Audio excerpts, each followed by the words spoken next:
Next chapter अभी हम लोग स्टार्ट करें, that is composition scheme. Composition scheme जो है वो छोटे मोटे जो रिटेलर्स होते हैं, okay, small scale businesses, okay, उन लोग को प्रमोट करने के लिए। देखो नॉर्मली क्या होता है, रजिस्ट्रेशन जो रहता है जीएसटी में, उसमें हम लोग नॉर्मल जीएसटी पे करते हैं, जैसे सामने वाले से कलेक्ट करो, टैक्स भरो, आईटीसी लो। लेकिन वो सब काम करने में ना बहुत ज़्यादा प्रॉब्लम होता है लोगों को, क्योंकि उतना ज़्यादा रिकॉर्ड्स भी मेंटेन करना पड़ता है। ओके, अभी कंपोजिशन स्कीम क्या रहता है, कंपोजिशन स्कीम एक छोटे लोगों के लिए गवर्नमेंट ने स्कीम बनाया, ओके, जिससे कि इन लोग का कंप्लायंस बर्डन कम हो जाए और टैक्स भी ये लोग भर पाए। सुनो ध्यान से। ओके, कंप्लायंस बर्डन ये लोग का क्या होना चाहिए, कम होना चाहिए, और रेगुलरली ये लोग टैक्स भरने भी चाहिए। ओके, तो इन लोग को एक कम डिटेल्स वाला एक स्कीम दिया है, कम डिटेल कम टैक्स लेस कंप्लायंस। ओके, तो composition scheme is intended to give benefits to, okay, small taxpayers. Okay, small taxpayers को बेनिफिट होने वाला है इससे। ठीक है, अभी सुनो। अगर समझो कि मेरा टर्नओवर अप टू ₹20 लाख पहुंच गया। ओके, अप टू ₹20 लाख मेरा सेल्स हो चुका है। अभी मेरे को 20 लाख के बाद नंबर लेने का है, बराबर है। I have two options to take registration. Okay, पहला ऑप्शन है नॉर्मल रजिस्ट्रेशन, दूसरा ऑप्शन है कंपोजिशन स्कीम का रजिस्ट्रेशन। ओके, दोनों में से मेरे को जो रजिस्ट्रेशन लेना है मैं ले सकता हूँ। पर कंपोजिशन स्कीम का जो रजिस्ट्रेशन रहेगा ना, okay, it is with some conditions, okay, restrictions and conditions के साथ रहेगा ये। हाँ, मतलब कुछ कंडीशंस फुलफिल करेंगे तो ही आपको ये स्कीम मिलेगा। और अगर आप लोग को एकदम बिना किसी कंडीशन के जाना है तो नॉर्मल में जाओ, कोई कंडीशंस नहीं है उधर। देखो कंपोजिशन स्कीम का फायदा है, तो साथ में कंप्लायंस भी करना पड़ेगा और एलिजिबल भी होना पड़ेगा उसके लिए। तो एलिजिबल होने के लिए कुछ कंडीशंस पड़ेंगे हम लोग। नॉर्मल के लिए कोई कंडीशन नहीं। देखो पूरा जीएसटी हम लोग जो पढ़ रहे हैं ना, एक्सेप्ट कंपोजिशन स्कीम, वो पूरा का पूरा हम लोग नॉर्मल के एंगल से पढ़। देखो अगला चैप्टर टाइम ऑफ सप्लाई आएगा, प्लेस ऑफ सप्लाई आएगा, वो सब हम लोग पढ़ रहे हैं नॉर्मल के एंगल से। कंपोजिशन के लिए कुछ नहीं। कंपोजिशन को क्या बोला है, तुम लोग इंट्रा स्टेट सेल ही कर सकते हो, हम लोग सीखेंगे धीरे धीरे। तो कंपोजिशन स्कीम को ज्यादा कुछ बात ही नहीं किया लोगों ने, बोला एकदम सिंपल रखो तुम्हारा काम काज। ठीक है, तो कंपोजिशन स्कीम वाले पर्सन लोगों को बेनिफिट क्या है, less compliance, okay, less tax, मतलब lower rate of tax. Okay, lower rate of tax. अभी नॉर्मल वाले को नुकसान क्या है, high compliance and higher rate of tax. अभी नॉर्मल वालों को हर महीना कुछ ना कुछ फाइल करना पड़ता है। ओके, रिटर्न्स रहता है जीएसटी का, वो हर महीना फाइलिंग करना पड़ता है। कंपोजिशन स्कीम को पूरे साल में एक बार फाइल करना है। और सोचो कितना काम कम हो गया। ओके, अननेसेसरी सीए को हायर नहीं करना पड़ेगा कंपोजिशन वाले को, वो पूरे साल में एक ही बार हायर करेगा। तो सारे के सारे लोग किधर चले जाएंगे, कंपोजिशन में। तो कुछ तो नुकसान होना चाहिए ना वो लोग के लिए भी। नहीं तो नॉर्मल वाला क्या बोलेगा, मैं टैक्स पे कर रहा हूँ 18% से, कंपोजिशन वाला पे कर रहा है 1% से। इनका 1% रेट है, कितना डिफरेंस है देखो। नहीं, वो सीखेंगे हम लोग। सुनो ना ध्यान से क्या बोल रहे। नॉर्मल वाले को टैक्स का रेट कितना है, 18%। और कंपोजिशन वाले को 1% रेट है खाली। तो बहुत ज्यादा बोलते हैं ना, भेदभाव दिख रहा है इधर तो। लेकिन गवर्नमेंट क्या बोलता है, अगर आप नॉर्मल स्कीम में हो और अगर आप कुछ परचेज करते हो तो आप लोग को आईटीसी मिलेगा। लेकिन अगर आप लोग कंपोजिशन स्कीम में रह के कुछ परचेज करते हो, ओके, तो आईटीसी को भूल जाना। मतलब आईटीसी आपका कॉस्ट बन गया, समझ में आ रहा है? और नॉर्मल वाले स्कीम वाले को क्या बोला है, 18% जो है ना तुम अपने जेब से मत भरो। हाँ, यू कैन कलेक्ट एंड पे। ओके, रिसिपिएंट से क्या करो, कलेक्ट करो और पे करो। लेकिन कंपोजिशन स्कीम वाले को क्या बोला है, हाँ खुद को भरना पड़ेगा, you can not collect. Okay, जो आपको मिल रहा है ना उसके अंदर ही आ चुका है 1%, ऐसा मान लेंगे। मतलब देखो नॉर्मल वाला जो है ना ये 10,000 प्लस 1800 ऐसा बिल बनाएगा। लेकिन कंपोजिशन वाला बिल कैसे बनाएगा, 10,000 का बिल बनाएगा, सबको समझ में आया? और उसको इंक्लूसिव नहीं मानेगा, 10,000 के ओवर एंड अबव 1% भरना है। ऐसा नहीं मानना है इसको 101, ऐसा नहीं, इसको 100 ही मानना है। हाँ, उसके ऊपर ओवर एंड अबाव 1% भरना है। समझ में आ रहा है पॉइंट? प्रॉफिट नहीं, इस सेल के ऊपर। कंपोजिशन स्कीम में क्या क्या? कस्टमर से कुछ नहीं मिलेगा और खुद से जाएगा। हाँ, हम लोग सीखेंगे अभी क्या इंसेंटिव है। हाँ, हाँ, सामने वाले को नहीं मालूम तो 10,000 वन एड चार्ज करो, फिर 101 भरना पड़ेगा। 1 रुपया तो ज्यादा ही जाएगा ना। समझ में आ रहा पॉइंट? कुछ तो ज्यादा जाएगा ही, ऐसा हमेशा मैच नहीं हो जाएगा। चलो सुनो अभी। अभी क्या फायदा है वो हम लोग सीखते हैं। लिसन एवरीवन, फायदा क्या है देखो। फायदा भी है, नुकसान भी है, दोनों है। सुनो क्या है। समझो अगर हम लोग वापस ब्रेक नहीं मिलेगा। ओके, यहाँ पर नॉर्मल स्कीम वाला पर्सन है। ओके, यहाँ पर समझो अपन है, और यहाँ पर अपना कंज्यूमर है। अभी हम लोगों ने समझो नॉर्मल वाले से परचेस किया। ओके, हम लोग भी नॉर्मल स्कीम में है, और हम लोग का रिसिपिएंट भी नॉर्मल स्कीम में है। ठीक है, हम लोग ने किससे परचेस किया? नॉर्मल स्कीम वाले से। 8,000 का सामान परचेस किया, और 1440 का जीएसटी उसने चार्ज किया अपने को। देखो ये वाला जो पर्सन है, बीच वाला ये वाला पर्सन, हर केस में ऐसा समझो कि उसको 2,000 रुपया कमाने का है। बात नहीं है प्लीज। ओके, उसको कितना कमाने का है हर केस में? 2,000 रुपया कमाना है, ऐसा फिक्स समझ के चलो। भाई what is the cost for this person? Cost cost क्या है इसका? नॉर्मल स्कीम में है तो इसको आईटीसी मिलेगा कि नहीं मिलेगा? मिलेगा। तो what is the cost for this person? 8,000 cost है। अभी इसको समझो 2,000 कमाने का है, तो कितने में बेचना पड़ेगा इसको?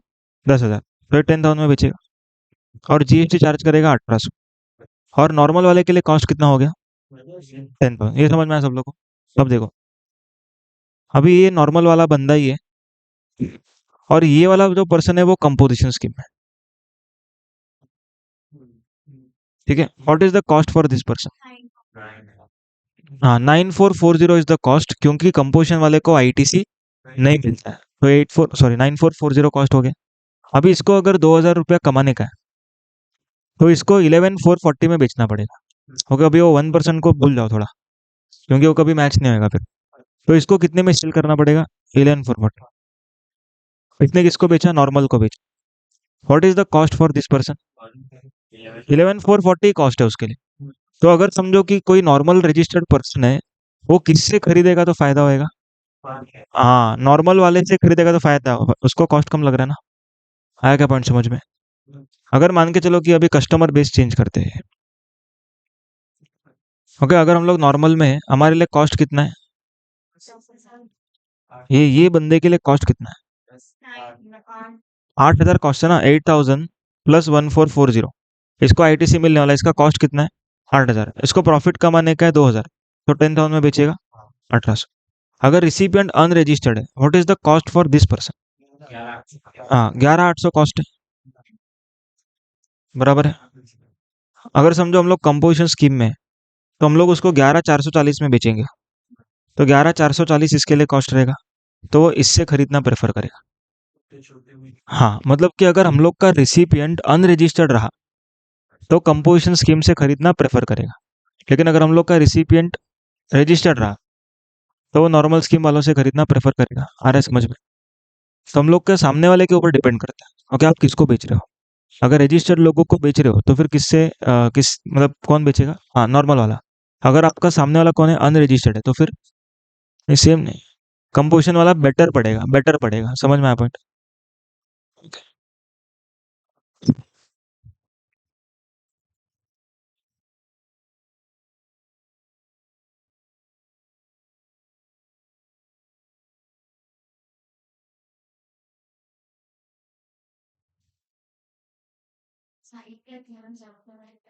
हाँ, जब भी हम लोग ढूंढते हैं ना जीएसटी नंबर के, तभी मालूम पड़ता है कि वो कंपोजिशन में है कि रेगुलर में।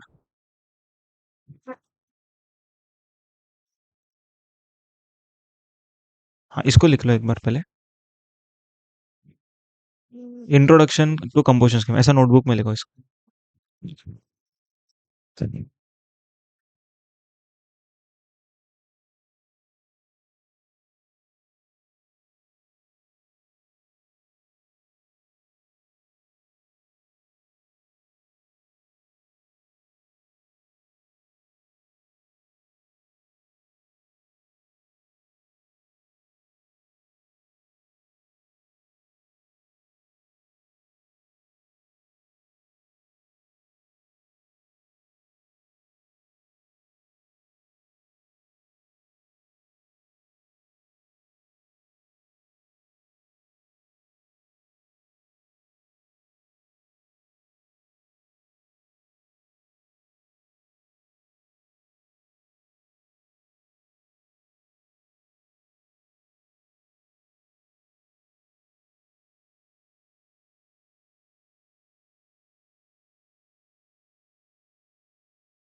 अभी देखो, कंपोजिशन स्कीम का जो बेसिक मीनिंग है वो तो समझ में आ गया। इस बंदे को आईटीसी नहीं मिलता है, कम रेट पे टैक्स भरता है। अभी चार्ज ऑफ जीएसटी में हम लोगों ने क्या किया था, दो एंट्रीज ऐसा था जिसमें कंपोजिशन स्कीम का भी बात हुआ था, लेकिन तभी अपना वो चैप्टर नहीं हुआ था, इसीलिए हमने नहीं पढ़ा। तो दो एंट्री ओपन करो, एंट्री नंबर 5 AB, ओके, और एंट्री नंबर 14, ऐसा दो एंट्रीज ओपन करो। ओके, चार्ट बुक में जाओ और वो एंट्री देखो। उसमें ना रिसिपेंट का जो कैटेगरी है ना, उसमें क्या लिखा है देखो। हाँ, registered person other then composition scheme मिला। और एंट्री नंबर 14 में स्पेसिफाइड सर्विस, एंट्री नंबर 14 में स्पेसिफाइड सर्विस में लिखा रहेगा, this entry is not applicable for composition scheme. मिला। हाँ, this entry not applicable for composition scheme. अब सुनो इसका क्या मतलब है, लिसन।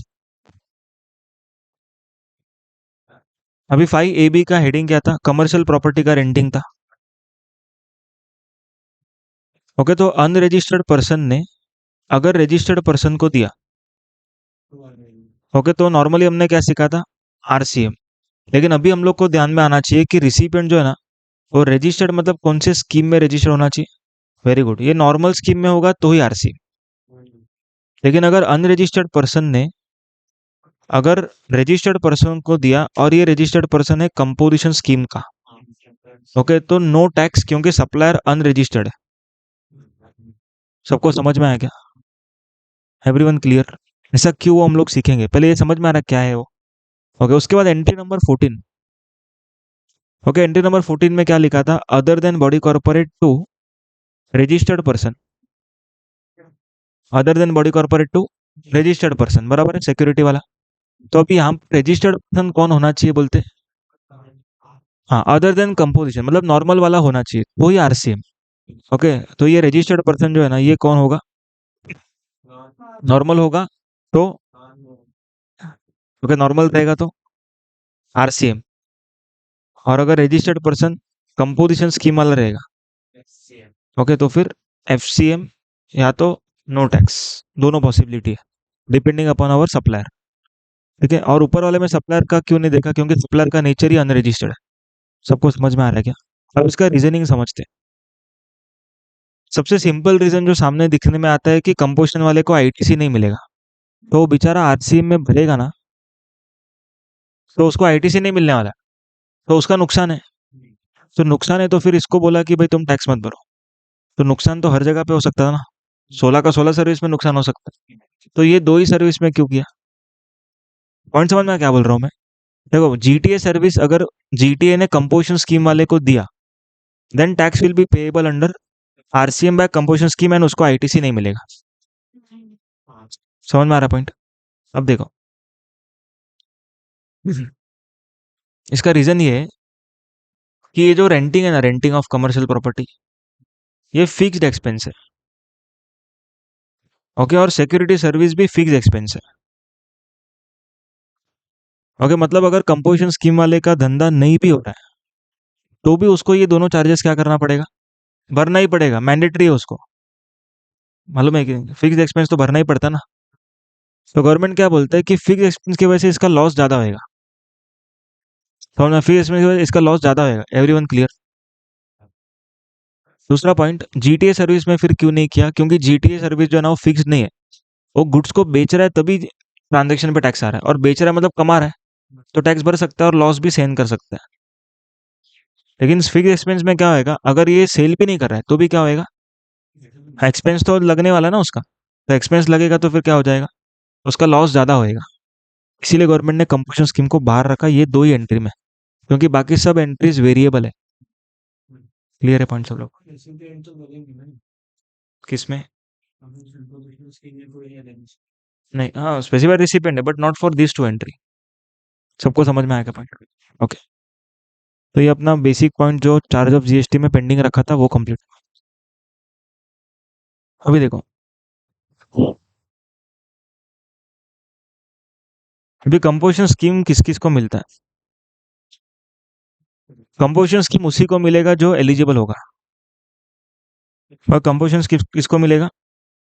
ओके, जो एलिजिबल रहेगा ना उसको ही मिलेगा। अभी एलिजिबिलिटी का जो क्राइटेरिया है, ओके, वो दो पार्ट में।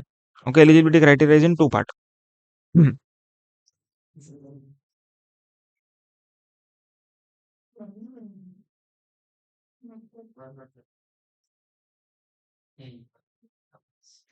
सुनो सुनो, एलिजिबिलिटी क्राइटेरिया जो है ना, ये दो पार्ट में है।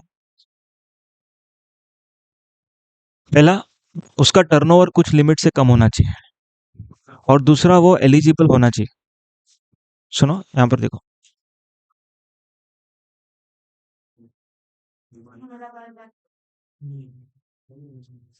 देखो, एलिजिबिलिटी क्राइटेरिया हम लोग पढ़ रहे हैं, ध्यान से सुनना।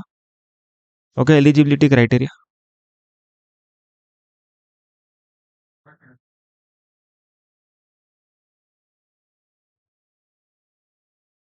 तो गवर्नमेंट कहता है कि कौन सा पर्सन एलिजिबल रहेगा, पहला और एक दूसरा, ऐसा दो कैटेगरी है।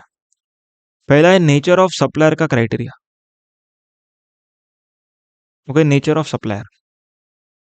और दूसरा है एग्रीगेट टर्नओवर। वैसे दो क्राइटेरियाज है। अब इसका लॉजिक और क्या मीनिंग है वो समझते हैं। गवर्नमेंट ने बोला कि जो पर्सन सर्विस दे रहा है ना, वो कंपोजिशन स्कीम में नहीं आ सकता। जो पर्सन क्या प्रोवाइड कर रहा है, सर्विस, वो कंपोजिशन स्कीम में नहीं आ सकता है। क्योंकि सर्विस प्रोवाइडर जो है ना, वो बड़ा आदमी रहता है। अभी समझो, मतलब सर्विस प्रोवाइडर का बिल का अमाउंट जो रहता है ना, बड़ा ही रहता है हमेशा। अभी अपन बाल कटाने गए तो 500 का खर्चा होता है, इधर 200 300 भी, 200 300 भी बड़ा ही बात है। ओके, लेकिन ग्रोसरी स्टोर में जाएंगे तो अपन एक चॉकलेट भी लेके आ सकते हैं, 10 रुपए का। तो गवर्नमेंट बोलता है कि छोटे मोटे लोग मतलब कि कौन है? हाँ, जो गुड्स वाले वो छोटे मोटे लोग होते हैं। हाँ, और इसमें गवर्नमेंट ने कौन सा सर्विस कवर किया है कंपोजिशन में? तो answer is restaurant service. Okay, हम लोग चाय पी के आ गए, 10 रुपए का चाय, ये बोले। ओके, तो गवर्नमेंट क्या बोलता है, कंपोजिशन स्कीम में रेस्टोरेंट वाले को भी देंगे और गुड्स वालों को भी देंगे, बाकी सर्विस प्रोवाइडर को बाहर रखेंगे। अभी सीए अगर अपने क्लाइंट को बिल कर रहा है, ओके, ऑब्वियसली 2-3 हजार का तो मिनिमम बिल बनेगा ही ना, आराम से। क्लासेस बिल कर रहा है, 50-60 हजार 70 हजार का बिल बनेगा। ओके, गैरेज में गए हम लोग तो 5-6 हजार का बिल बनेगा, 1200 बनेगा, वॉट एवर। समझ में आ रहा है क्या पॉइंट? तो क्या लॉजिक से कंपोजिशन स्कीम बना है वो समझ में आ रहा है? तो गवर्नमेंट ने बोला कि सीए को कंपोजिशन स्कीम नहीं मिलेगा, एग्जाम्पल गवर्नमेंट ने ऐसे बोला, सर्विस प्रोवाइडर को नहीं मिलेगा। भाई गवर्नमेंट साथ साथ में बोलता है कि जिसका टर्नओवर 1.5 करोड़ से कम है ना, उसी को ये स्कीम मिलेगा। अभी दो क्राइटेरिया है, एक तो सर्विस प्रोवाइडर नहीं होना चाहिए, और टर्नओवर 1.5 करोड़ से कम होना चाहिए। तो पहले हम लोग कौन सा क्राइटेरिया लगाने चाहिए, 1.5 करोड़ वाला कि सर्विस प्रोवाइडर वाला? सर्विस वाला। समझ में आया क्या पॉइंट? मतलब कि अगर कोई सीए है, उसका टर्नओवर 1.5 करोड़ से कम है, फिर भी उसको ये स्कीम नहीं मिलेगा, क्योंकि वो नेचर ऑफ सप्लायर के हिसाब से इनएलिजिबल है। पॉइंट समझ में आ रहा है क्या? Everyone getting the point? Okay, अगर मान के चलो मेरा ग्रोसरी स्टोर है और मेरा टर्नओवर 1.1 करोड़ है, मिलेगा, क्योंकि मैं इसके हिसाब से भी एलिजिबल हूँ और टर्नओवर के हिसाब से एलिजिबल हूँ। समझ में आ रहा है पॉइंट? तो हम लोग को दो क्राइटेरिया सीखना है। पहला क्राइटेरिया नेचर ऑफ सप्लायर, और दूसरा एग्रीगेट टर्नओवर। अभी सेक्शन वाइज ये दिया हुआ है 10(2) के अंदर, ओके, और ये दिया है 10(1) के अंदर। लेकिन पहले एक्चुअल में कौन सा चेक करना चाहिए हम लोग को? 10(2) चेक करना चाहिए। सबको समझ में आ रहा है? और अभी सेक्शन वाइज जाते, एग्रीगेट टर्नओवर चेक कर लेते। अभी गवर्नमेंट क्या बोलता है, आपका पिछले साल का जो टर्नओवर है ना, पिछले साल का टर्नओवर, वो होना चाहिए अप टू ₹1.5 करोड़। कौन से साल का टर्नओवर? हाँ, पिछले साल का टर्नओवर कितना होना चाहिए? Up to 1.5 crore. और कुछ स्टेट्स में बोलते हैं 75 lakhs, क्योंकि ये स्टेट्स जो है ना, इन लोग नहीं चाहते कि ज्यादा लोग कंपोजिशन में रहे, क्योंकि they want to earn more revenue. ये बैकवर्ड स्टेट्स होंगी। देखो, ये 75 लाख स्पेशल लिमिट है, लेकिन ये स्पेशल स्टेट्स नहीं है। इसको बोलेंगे स्पेशल स्टेट्स, लेकिन उधर के लोग जो काम कर रहे हैं उन लोग को स्पेशल ट्रीटमेंट नहीं। उनको बोलते 75 लाख हुआ, 75 से ज्यादा है आपका पिछले साल का टर्नओवर, कंपोजिशन नहीं मिलेगा। समझ में आ रहा है कुछ? तो देखो, टर्नओवर का लिमिट है 1.5 CR या तो 75 lakhs। 75 lakh is applicable in Sunam cube. Okay, code है, शॉर्ट फॉर्म याद रखने को, Sunam cube. T is for Tripura. Okay, S Sikkim, you Uttarakhand, सु ओके, उसके बाद नामी नागालैंड, अरुणाचल प्रदेश। इसमें आसाम नहीं है, इसीलिए स्पेसिफिकली मैं इधर लिखा। देखो सब ऐसा नॉर्थ ईस्टर्न स्टेट दिखेगा तो अपने को आसाम दिखेगा। आसाम नहीं है इसमें, अरुणाचल प्रदेश है। आंध्र प्रदेश भी नहीं। Clear point. उसके बाद M cube, Manipur, Mizoram and Meghalaya. समझ में आ पॉइंट। तो सुनाम क्यूब, ये स्टेट्स को क्या मिलेगा? 75 लाख का लिमिट मिलेगा, और बाकी स्टेट्स को 1.5 CR का लिमिट मिलेगा। ओके, एग्जांपल्स लेते हैं कुछ समझने के लिए। समझो कि ये मेरा 2 साल है, यहाँ पर फर्स्ट ईयर है और ये मेरा सेकेंड ईयर है। इस साल अगर मैं महाराष्ट्र से बिजनेस कर रहा हूँ, मेरा टर्नओवर 1.1 CR था। बोलो अगले साल मेरे को कंपोजिशन स्कीम मिलेगा कि नहीं मिलेगा? मिलेगा, क्योंकि महाराष्ट्र स्टेट है और पिछले साल का टर्नओवर कितना है? 1.5 करोड़ से कम है। सबको समझ में आ रहा है क्या बात? अगर समझो मैं त्रिपुरा में हूँ, मेरा टर्नओवर पिछले साल 78 लाख रुपीज था, तो नहीं मिलेगा। अगर समझो 68 लाख रुपीज रहता, हाँ, तो ये स्कीम मिल जाएगा। अब सुनो, अभी इंपॉर्टेंट पॉइंट आ रहा है। अभी इस साल मेरे को कंपोजिशन स्कीम मिल गया, तो इस साल मेरे को टर्नओवर 75 लाख तक ही करना है। 1.5 नहीं, 75 तक करना है।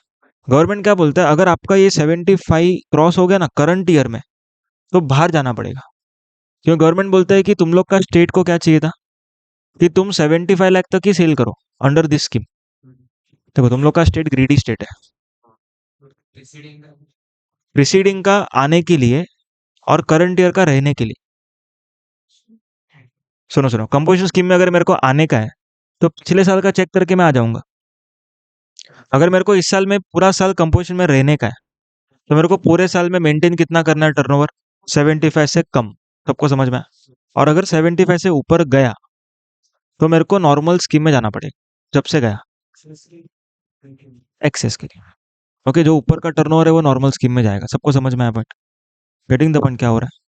अब सुनो। हाँ, एक्सेस नॉर्मल में जाए, ऐसे ही। हाँ, नंबर चेंज नहीं हो रहा है आपका, नंबर सेम रहेगा। खाली आपका जो ऑप्शन है ना, वो क्या कर रहे हैं अपन, कंपोजिशन से नॉर्मल में शिफ्ट कर रहे हैं। ठीक है, तो कुछ एग्जांपल्स लेता हूँ, उससे थोड़ा अंडरस्टैंडिंग बढ़ेगा। देखो, समझो ये लास्ट ईयर है और ये करंट ईयर। महाराष्ट्र का एग्जांपल लेके चलते। समझो पिछले साल का सेल्स, अच्छा मैं स्टार्टिंग से स्टार्ट करता हूँ यहाँ पर। हमने यहाँ से ही बिजनेस चालू किया। ओके, यहाँ तक मेरा टर्नओवर 20 लाख रुपीज तक है। बोलो नंबर का जरूरत है कि नहीं है? नंबर का जरूरत है कि नहीं? बोलो फटाफट। एक सेकंड।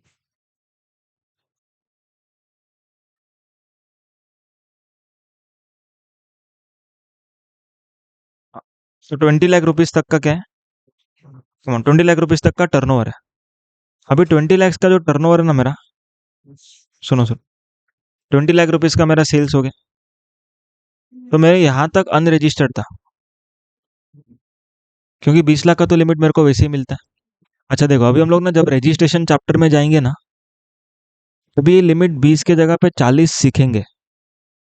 40 लाख का लिमिट सीखेंगे वो टाइम पर। ओके, तभी इस चीज को क्वेश्चन नहीं करना, क्योंकि आज के तारीख पे आप लोग को रजिस्ट्रेशन का चैप्टर नहीं मालूम। इसीलिए मैं क्या लिमिट पढ़ा रहा हूँ, 20 लैक्स।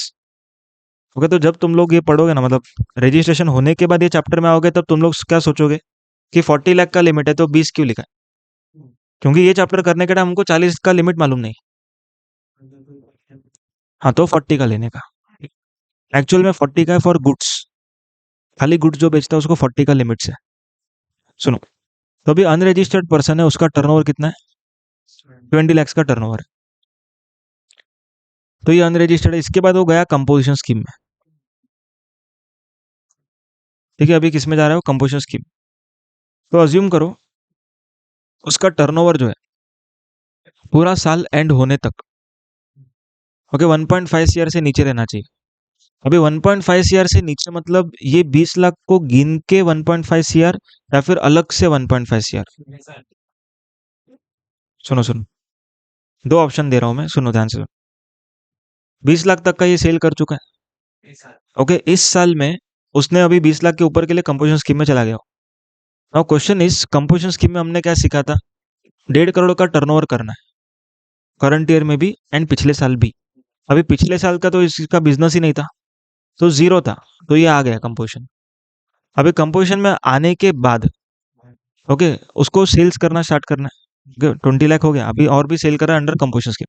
क्वेश्चन इज, इसको 1.3 का टर्नओवर करने मिलेगा या फिर 1.5 का टर्नओवर करने मिलेगा?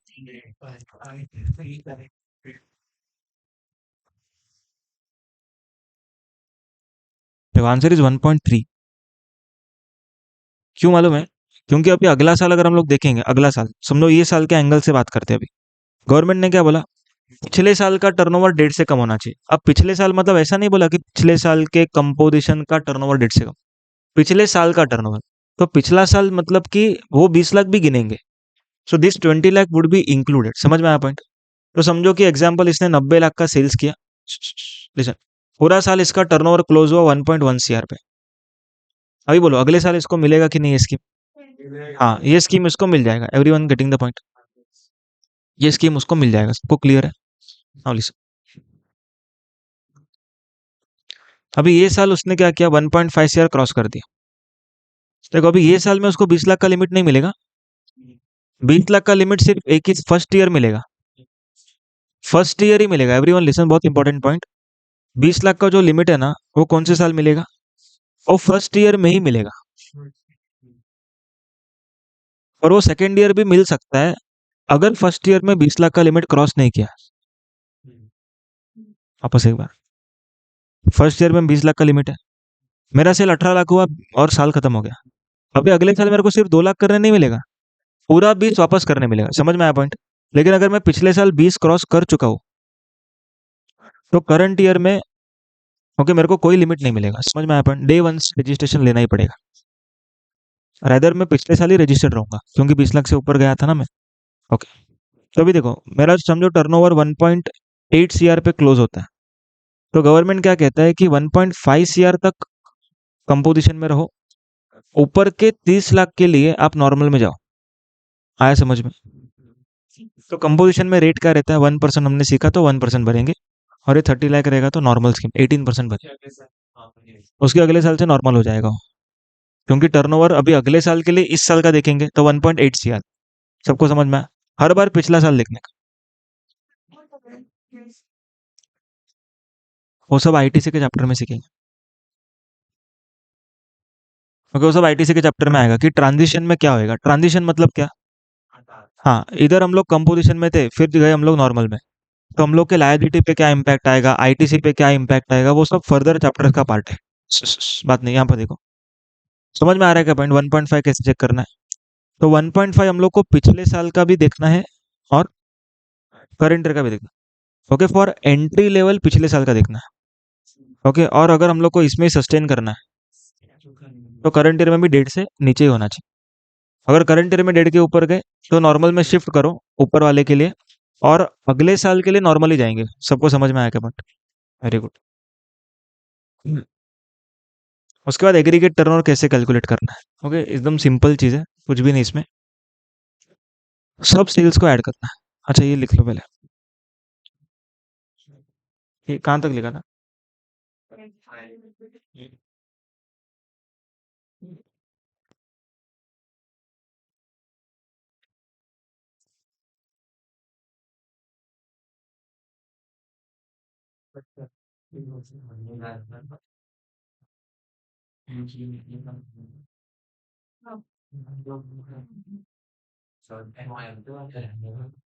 जीएसटी में हर साल कुछ ना कुछ अपडेट आते रहता है। 6 महीने। ये जो एक्चुअली इनिशियली इंट्रोडक्शन के टाइम पर रहना था, आरसी से ड्राइवर कंप्लीटली डिफरेंट था। लेकिन नहीं है, 40% चेंज होगा। तो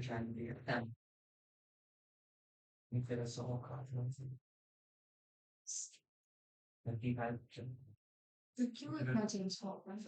क्योंकि कैसा है, ट्रेड एंड इंडस्ट्री को जो प्रॉब्लम फेस होता है, प्रॉब्लम के हिसाब से लॉ को चेंज कर सकते हैं। या तो उन लोग ज्यादा फायदा उठा रहे हैं, हम लोग की गलतियों की वजह से, तो भी वो लोग क्या चेंज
देखो अभी हम लोग सीख रहे हैं कि एग्रीगेट टर्नओवर कैसे निकालना है। सुनो, अभी पिछले साल का टर्नओवर चेक कर रहे हैं अपन। तो 1.5 सीआर या तो 75 लाख को गिनना कैसे? तो अपना जितना भी सेल्स हुआ है ना वो सब ऐड करना है, सिंपल। अपना जितना भी सेल्स हुआ है सब ऐड करना है। क्या क्या ऐड नहीं करना है उसके ऊपर ज्यादा फोकस करेंगे। ओके, बोलते हैं जीएसटी को ऐड मत करो। अगर समझो पिछले साल आप नॉर्मल स्कीम में थे, ओके, आप लोगों ने 10 लाख का सेल किया और 1,80,000 का जीएसटी सामने वाले से कलेक्ट किया, तो आपका सेल कितना माना जाएगा? 10 लाख की 11,80? 10 लाख। तो बोलते जीएसटी को हटाओ। उसके बाद दूसरा बोलते इंटरेस्ट और डिस्काउंट को हटाना है। देखो इंटरेस्ट का इनकम मतलब कि अभी समझो सेविंग्स बैंक अकाउंट है या तो फिर एफडी है, तो अपने को इंटरेस्ट मिलता रहता है थोड़ा थोड़ा करके। तो वो इंटरेस्ट अपने को मिल रहा है मतलब वो अपना इनकम है। ओके, तो नॉर्मली तो ऐड होना चाहिए क्योंकि जो भी इनकम है वो सब अपना सेल्स है। पर गवर्नमेंट क्या बोलता है? इंटरेस्ट ऐड नहीं करना। गवर्नमेंट क्या बोल रहा है? Interest should not be added. क्योंकि छोटे मोटे लोगों का एफडी वगैरह होता ही है, समझो। ओके, बड़े लोग शेयर में डालते हैं, ओके, छोटे लोग एफडी में डालते हैं। शेयर को नॉट गुड्स नॉट सर्विस बोला, तो एफडी के इंटरेस्ट को ये लोग एग्जाम बोल रहे हैं। और एग्जाम है ठीक है, बट यहाँ पर इंक्लूड नहीं करना है। तो वेरी इंपॉर्टेंट पॉइंट, इंटरेस्ट को इंक्लूड नहीं करना। और डिस्काउंट बोल रहे हैं। डिस्काउंट मतलब जो बिल डिस्काउंटिंग करते हैं ना, समझो मैं बिल डिस्काउंटिंग कर रहा हूँ, बिल आया, एंडोर्स किया दूसरे को, तो मैंने उसको पैसा दे दिया, ओके, और बाद में मैच्योरिटी डेट में कलेक्ट कर रहा हूँ उससे, तो मैं कुछ कमा रहा हूँ उसमें। तो बिल डिस्काउंटिंग जो रहता है, ओके, वो क्या करेंगे हम लोग? इग्नोर करें, ऐड नहीं करेंगे। समझ में आया पॉइंट? और आगे लिखा है to be computed on all India PAN basis. मतलब कि मेरा अगर टर्नओवर महाराष्ट्र, गुजरात, राजस्थान में भी 3 बिजनेस है, तो सब बिजनेस का टोटल मारेंगे। अच्छा, एक इंपॉर्टेंट पॉइंट, अगर मेरा बिजनेस महाराष्ट्र और त्रिपुरा में रहा, तो लिमिट कितना मिलेगा? लिमिट देखो महाराष्ट्र का, हाँ देखो, ये लिमिट जो है ना, ये लिमिट पैन वाइज लिमिट, ये स्टेट वाइज लिमिट नहीं है। ओके, ये जो लिमिट है वो पैन वाइज है। मतलब पूरे पैन को एक ही लिमिट मिलेगा, या तो 75 या तो 1.5। तो गवर्नमेंट क्या बोलता है? त्रिपुरा आ गया तो 75। समझ में आया? क्योंकि ओवरऑल लिमिट कम होना चाहिए।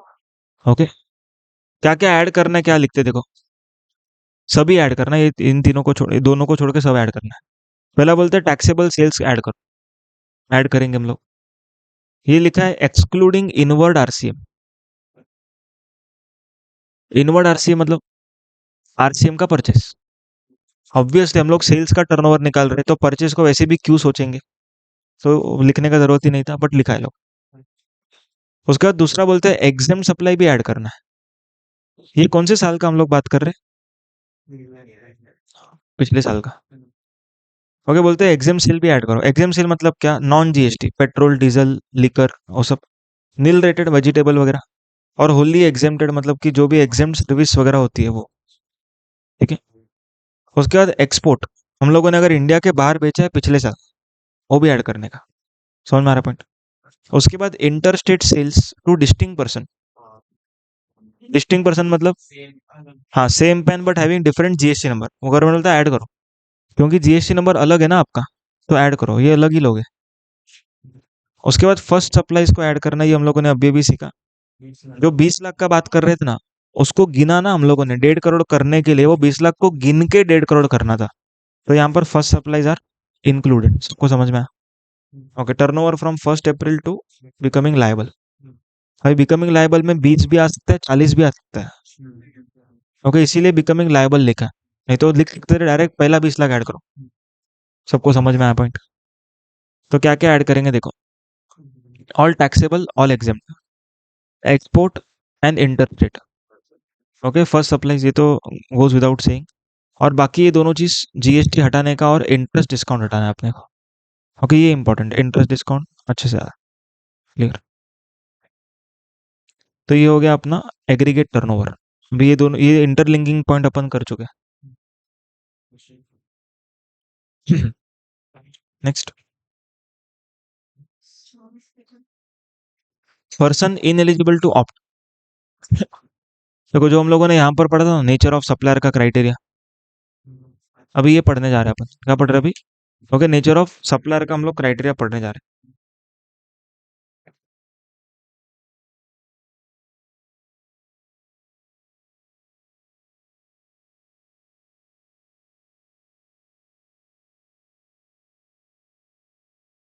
तो देखो गवर्नमेंट क्या बोलता है, सबसे पहला supplier of non taxable goods और सर्विस, मतलब कि अगर आप लोग पेट्रोल डीजल लिकर ये सब बेच रहे हो तो ये स्कीम से बाहर रहो।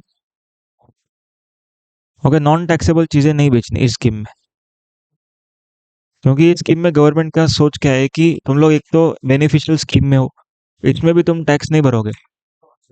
ओके, हाँ ऑलरेडी इसके ऊपर जूना वाला जीएसटी तो लग रहा है, अपना जूना वाला इंडायरेक्ट टैक्स तो लग रहा है, वैट वगैरह। ठीक है, इसके लिए तुम लोग को रजिस्ट्रेशन लेने का जरूरत नहीं है, कंपोजिशन। उसके बाद बोलते हैं inter state supplier of goods और service. Listen everyone, inter state supplier of goods और सर्विस, मतलब आप लोग महाराष्ट्र से गुजरात नहीं बेच सकते, महाराष्ट्र से गुजरात नहीं बेच सकते, समझ में आ रहा पॉइंट? मतलब अगर आप कंपोजिशन स्कीम में जा रहे हो तो you have to sell within the state only, अपने स्टेट में ही बेचो। क्या रीजन होगा सोचो, अपने स्टेट में ही बेचने का बोलते, दूसरे स्टेट में नहीं बेचने का।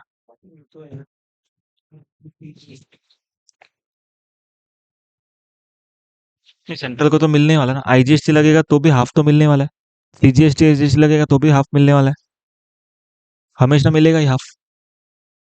तो देखो सुनो, समझो महाराष्ट्र से अगर गुड्स गुजरात जा रहा है तो कौन सी स्टेट को रेवेन्यू मिलना चाहिए? वेरी गुड, गुजरात को मिलना चाहिए, डेस्टिनेशन बेस्ड टैक्स है, बराबर। अभी कंपोजिशन स्कीम वाला बंदा किधर है? महाराष्ट्र में। फायदा महाराष्ट्र गवर्नमेंट किसको पहुंचा रही है? कंपोजिशन स्कीम वाले को, बोलते हैं कि भाई तेरा अच्छा हो, बराबर, तो इसीलिए उसको दे दिया कंपोजिशन स्कीम। अभी इसका अच्छा होने के लिए गुजरात गवर्नमेंट का नुकसान हो रहा है। अभी देखो, अगर कंपोजिशन स्कीम का रेट 1% है तो गुजरात गवर्नमेंट को कितना मिलेगा? इधर हाफ मिलेगा। तो गुजरात गवर्नमेंट बोलता है कि ऐसा थोड़ी चलेगा, तुम लोग अपने स्टेट वाले को फायदा देने के लिए हमारा नुकसान क्यों कर रहे हो? पॉइंट समझ में आया? क्लियर है क्या? मतलब मैं कंपोजिशन स्कीम में रजिस्ट्रेशन लेके दूसरे स्टेट में नहीं बेच सकता, क्योंकि दूसरे स्टेट का नुकसान हो जाएगा। पॉइंट समझा? तो मेरे को अगर दूसरे स्टेट में बेचना है तो मेरे को कौन सा रजिस्ट्रेशन लेना चाहिए? नॉर्मल। ओके, और अनरजिस्टर्ड तो चलेगा ही नहीं। देखो रजिस्टर्ड होके भी नहीं चल रहा है इन लोग को, तो 0.5 भी नहीं चाहिए ना इन लोग को, मतलब जीरो चलेगा क्या इन लोग को? नहीं। तो इन लोग को क्या होना चाहिए बोलते हैं, नॉर्मल रजिस्ट्रेशन में होगा तो ही दूसरे स्टेट में बेचने का। अच्छा, कंपोजिशन स्कीम वाला बंदा क्या दूसरे स्टेट से खरीद सकता है कि नहीं, वो सोचो अभी। समझो राजस्थान से खरीदना है इसको, खरीद सकता है कि नहीं खरीद सकता? खरीद सकता है, क्यों ऐसा? हाँ, इस बार रेवेन्यू किसको मिलने वाला है? महाराष्ट्र। तो महाराष्ट्र तो खुश होएगा ना, महाराष्ट्र बोलेगा आने दो, हमारा रेवेन्यू बढ़ रहा है। पर यहाँ पर जाने दो बोलेगा ना तो गुजरात का रेवेन्यू कम हो रहा है। इसीलिए interstate sale is restricted, interstate purchases are allowed. 18% मिलेगा, यस, 18 मतलब 9 मिलेगा। नहीं तो आ ही नहीं सकता ना, यहाँ पर कंपोजिशन अलाउड नहीं है, एवरीवन लिसन, इसके लिए इंटर हो जाएगा फिर। तो ये नॉर्मल में ही होना चाहिए, एवरीवन क्लियर? ये नॉर्मल ही होना चाहिए। ओके, अभी देखो हम लोगों ने इंटरस्टेट सप्लाई के लिए बहुत सारे पॉइंट्स पढ़े थे। अगर हम लोगों ने ऐसी रेट को बेचा तो वो भी इंटरस्टेट था, वो भी नहीं कर सकते। Okay, supply to special economic zone हम लोग नहीं कर सकते क्योंकि वो इंटरस्टेट है। उसके बाद एक्सपोर्ट भी नहीं कर सकते क्योंकि एक्सपोर्ट भी इंटरस्टेट है। इंपोर्ट कर सकते हैं क्या? इंपोर्ट भी इंटरस्टेट है। हाँ, परचेज चलता है। Okay, composition scheme person can purchase from different state, sale नहीं कर सकता। उसके बाद ई वाला पॉइंट हम लोग पहले करते हैं, ई वाला पॉइंट। ई वाला पॉइंट क्या बोलते हैं देखो, एक्सक्लूसिव सप्लायर ऑफ सर्विस, मतलब कि जो पर्सन को क्या प्रोवाइड करना है? हाँ, सिर्फ और सिर्फ क्या प्रोवाइड करना है उसको? सर्विस प्रोवाइड करना है, तो उसको ये स्कीम नहीं मिलेगा। हाँ, वही इधर से सीखा है मैंने। ओके, इधर से ही सीखा है मैंने, जो मैंने बोला सीए सर्विसेज नहीं कर सकता, वो ये वाला पॉइंट है। ओके, तो इधर क्या लिखते हैं लोग, एक्सक्लूसिव सप्लायर ऑफ सर्विस, मतलब कि जो पर्सन को सिर्फ सर्विस देने का है वो नहीं आ सकता है, लेकिन जिसको गुड्स के साथ सर्विस देना है वो वो आ सकता है। देखो गुड्स के साथ सर्विस देना है तो आ सकता है, या तो सिर्फ सर्विस देना है वो भी रेस्टोरेंट वाला तो चलेगा। तो क्या लिखते हैं देखो, एक्सक्लूसिव सर्विस। हाँ अभी हम लोग सीखेंगे उसके बारे में। Exclusive supply of service other than restaurant service, आया समझ में? मतलब देखो, अगर मेरे को अदर देन रेस्टोरेंट देना है, other than restaurant, okay, exclusively other than restaurant देना है, तो मैं ये स्कीम में आ ही नहीं सकता। लेकिन अगर मेरे को रेस्टोरेंट सर्विस देना है तो ये स्कीम में आ सकता हूँ। लेकिन अगर मेरे को गुड्स के साथ साथ सर्विस देना है, हाँ तो भी आ सकते हैं। लेकिन गवर्नमेंट बोलता है कि ऐसा अगर रखेंगे ना हम लोग, तो लोग क्या करेंगे, थोड़े मतलब ऐसा 1,000 रुपए का सर्विस देंगे, सॉरी 1,000 रुपए का गुड्स बेचेंगे और बिंदास सर्विस करते बैठेंगे। तो गवर्नमेंट बोला ऐसा नहीं चलेगा।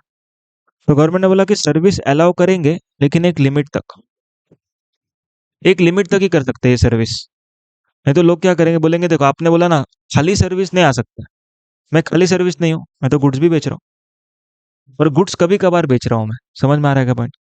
तो गवर्नमेंट क्या बोलता है, सर्विस अलाउड रहेगा लेकिन it would be restricted to 10% of previous financial year turnover in state, और 5 lakh whichever is higher. Okay, higher का लॉजिक मैं बताऊंगा बाद में। ओके, हायर का लॉजिक मैं बाद में बताऊंगा। 10% of previous financial year turnover in state, और 5 lakhs whichever is higher, इतना हम लोग क्या दे सकते हैं, सर्विस दे सकते हैं गुड्स के साथ, गुड्स के साथ सर्विस दे सकते हैं। ओके, एक एग्जांपल लेते हैं।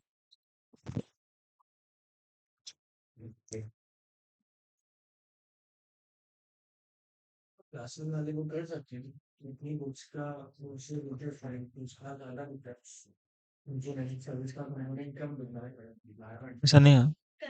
नहीं नहीं नहीं कर सकता, दूसरा स्कीम है मेरे पास, कंपोजिशन स्कीम और एक है। ये तो गुड्स वालों के लिए, दूसरा कंपोजिशन स्कीम पढ़ेंगे सर्विस वालों के लिए। ओके सुनो अभी, समझो कि मेरा फाइनेंशियल ईयर 24-25, ओके, ये साल में बिजनेस था कार मैन्युफैक्चरिंग एंड सेलिंग का। करंट ईयर में, ओके, मैंने बिजनेस मॉडल में कार का रिपेयरिंग ऐड किया। ओके, कार तो मैं बेच रहा हूँ, कार का रिपेयरिंग भी मैं करूंगा, मतलब मैं सर्विस भी देने वाला हूँ। तो अब गवर्नमेंट क्या कहता है देखो, अगर मेरा बिजनेस महाराष्ट्र में था, राजस्थान में था और गुजरात में था, इधर से 70 लाख का सेल हुआ था पिछले साल,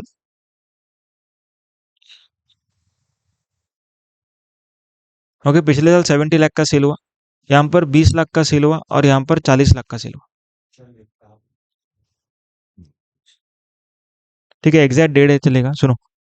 अभी इधर मैं कितना सर्विस दे सकता हूँ, देखो कार मैंने पिछले साल खाली कार बेचा, इस बार मैं कार प्लस रिपेयरिंग कर रहा हूँ। तो गवर्नमेंट सेज कि आप रिपेयरिंग कितना कर सकते हैं, तो यहाँ पर देखो क्या लिखा है, 10% of previous year turnover, that is 7 lakh, और 5 lakh whichever is higher, higher मतलब 7 लाख, सबको समझ में आया?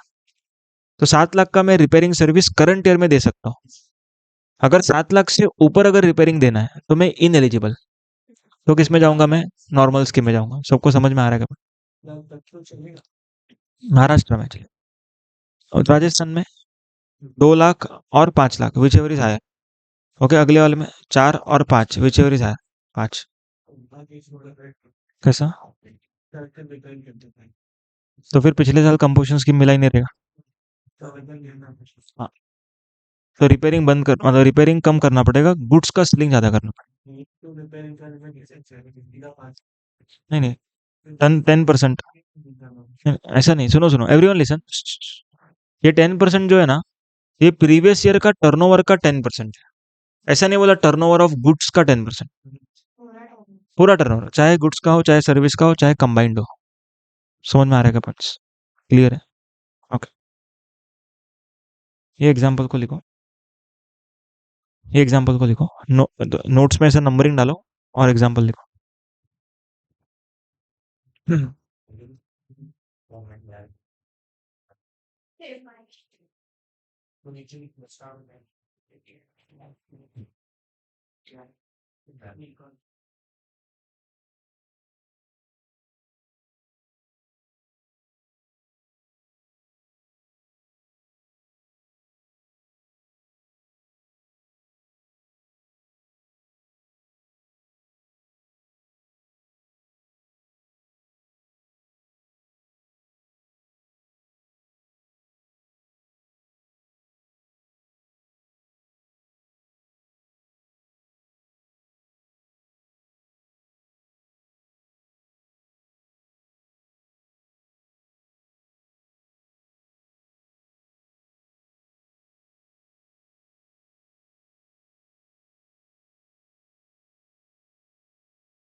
Exclusive supplier of service other than restaurant service provider, E में ऑप्ट फॉर प्रिजम्पटिव स्कीम, मतलब अगला स्कीम हम लोग पढ़ेंगे दूसरा, ओके, वो कंपोजिशन स्कीम से अलग रहेगा थोड़ा सा, but it is for service supplier.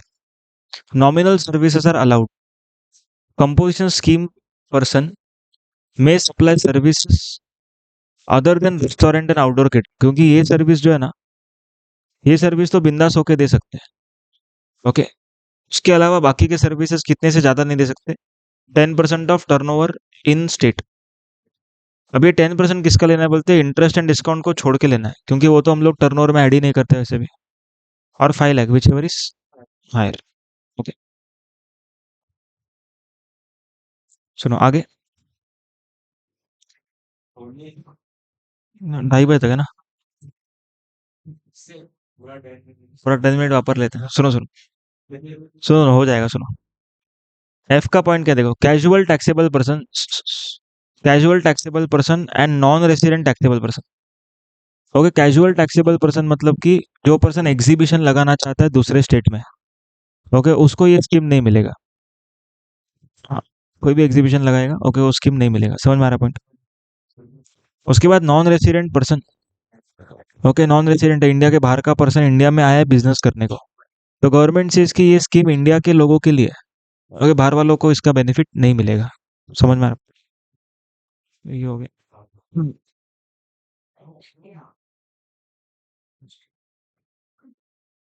चलो उसके बाद ये वाला पॉइंट हम लोग करेंगे, okay. In eligible manufacturer, okay, कुछ चीज हम लोग ना मैन्युफैक्चर करके नहीं बेच सकते, खरीद के बेच सकते हैं, ओके। मैन्युफैक्चरिंग एंटिटीज को रेस्ट्रिक्ट किया है, ओके। इसका शॉर्ट फॉर्म है पति, ओके, या तो पीपा भी बोल सकते हैं, जो भी है, या पिता, पिता भी बोल सकते, पिता, पिता भी चलेगा, ठीक है। सुनो, P is for pan masala, okay. A is for aerated waters, aerated waters मतलब कि जो स्प्राइट वगैरह था, कोक वगैरह, वो। हाँ, उसके बाद T is for tobacco, okay. I is for ice cream, okay, ice cream नहीं बेच सकते। समझ में आ रहा है पॉइंट? हाँ, हाँ, मैन्युफैक्चरिंग करके नहीं बेच सकते, खरीद के। बराबर, क्लियर है क्या यहाँ? चलो आगे सुनो। अभी आगे ना ब्रिक्स के सेलर है कुछ, ओके, लाल कलर का ईट वगैरह रहता है ना, ओके, ईट के सेलर से यहाँ पर। पहले तो फ्लाई ऐश ब्रिक है, फ्लाई ऐश एग्रीगेट है, और फ्लाई ऐश ब्लॉक है।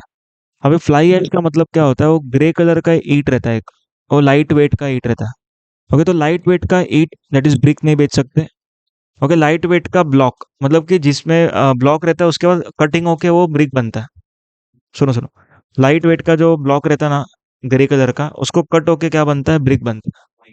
तो ब्लॉक भी नहीं बना सकते, ब्रिक भी नहीं बना सकते। और ब्लॉक बनाने के लिए वो मिक्सचर रहता है, उसको वो लोग क्या करते हैं, ऐसा शेप देते हैं, ओके, मालूम है, ऐसा कंक्रीट मिक्सिंग जैसा रहता है, और गोल गोल गोल गोल घूमता है, ओके। तो गवर्नमेंट क्या बोलते हैं कि वो मिक्सचर भी नहीं बना सकते। मिक्सचर मतलब एग्रीगेट, ब्लॉक और उसका कटिंग ब्रिक, तीनों चीज नहीं बना सकते। उसके बाद building brick, earthen tile and roof tile. Building bricks, लाल कलर का ईट, वो भी नहीं बना सकते। रूफ टाइल्स, ओके, जो टाइल्स है नीचे, वो भी नहीं। Earthen tile and roof tile, roof tile मतलब ऊपर, जो अपना गांव के घरों में रहता है ना, लाल कलर का, ओके, वो भी नहीं बना सकते। और रूफ अपना अर्दन टाइल मतलब जो नीचे मार्बल का टाइल वगैरह है, वो सब बना नहीं सकते। मैन्युफैक्चरिंग इज रेस्ट्रिक्टेड, ठीक है। हाँ, उनको ना बोला, लेना भी नहीं है, और अगर ले भी सकते तो भी अलाउड नहीं, okay. Bricks of other fossil mills और सिमिलर सिलिशियस अर्थ, मतलब कि कुछ लोग क्या करते हैं, मिक्सिंग वगैरह करके कुछ अलग टाइप का ब्रिक बना रहे हैं, तो भी अलाउड नहीं है, ठीक है। नहीं, कुछ भी ब्रिक, ब्रिक का कमर मतलब क्या,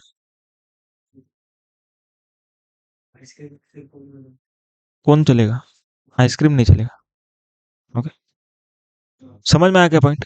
तो इंडिविजुअल मैन्युफैक्चर है, traders are eligible, okay. Exam में ज्यादा करके क्वेश्चन आता है, ट्रेडर को मिलेगा कि नहीं मिलेगा, तो ट्रेडर को वो स्कीम मिलेगा। समझ में आया? उसके बाद composition person can not supply specified actionable claim. देखो, स्पेसिफाइड एक्शनेबल क्लेम जो रहता है ना, वो गुड्स रहता है। एक्शनेबल क्लेम गुड्स के डेफिनेशन में आ रहा है, तो लॉटरी, बेटिंग, गैम्बलिंग ये सब गुड्स है। ओके, इसके ऊपर रेट ऑफ टैक्स 28% है।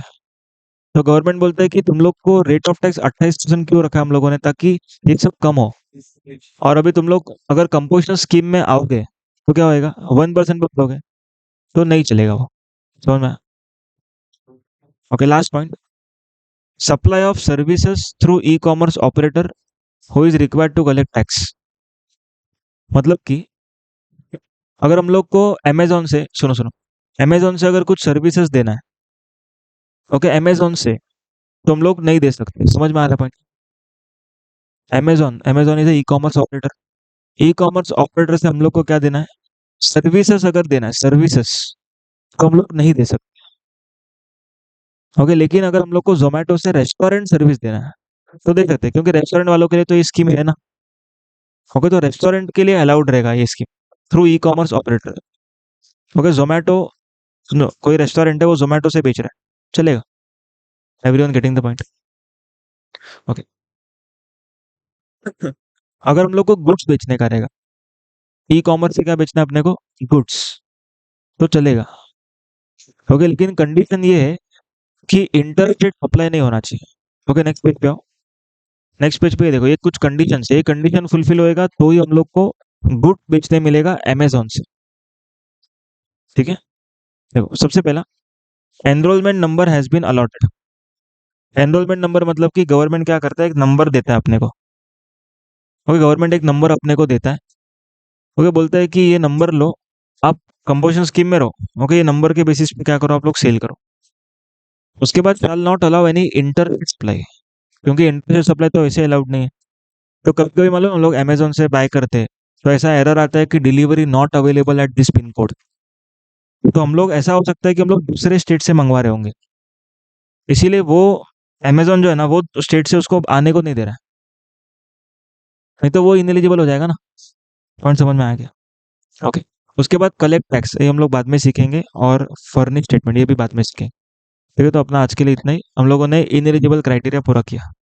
Clear? That's it for today.